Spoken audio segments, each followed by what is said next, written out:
Hello, this website, this earth.nullschool.net, is a site that gives you global wind patterns.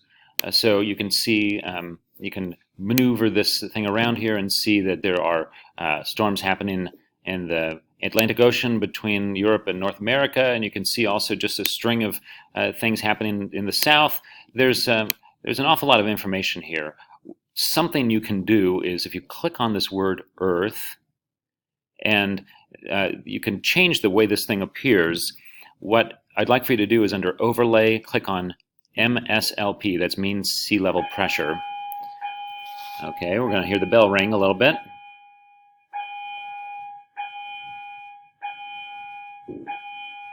All right, so this overlay is showing you mean sea level pressure. And high pressure systems are in white, and low pressure systems, if there are any, are going to be down here in red. Mainly the low pressure systems are sort of in blue. So white to yellow is high pressure, blue is low pressure, and you can click on Earth and make that go away.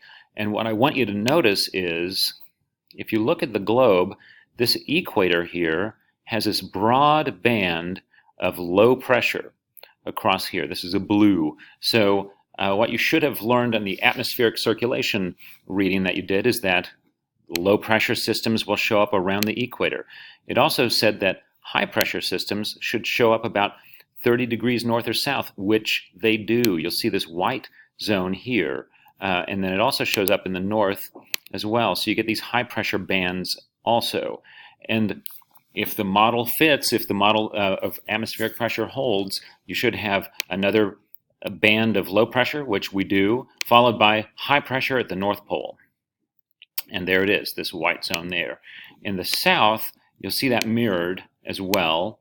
So you can see a band of low pressure, a band of high pressure here, and then a band of low pressure right around the pole, and then very high pressure at the South Pole. Okay, so that should be visible here on the map. I also want you to just see if you can notice the Coriolis effect. I want to see if, so wind moves from high to low pressure. Notice how it gets curved as it's moving in the northern hemisphere, and notice how it gets deflected or curved as it's moving in the southern hemisphere. I hope that makes sense to you guys. Just do the best you can on this project, and I will see you tomorrow.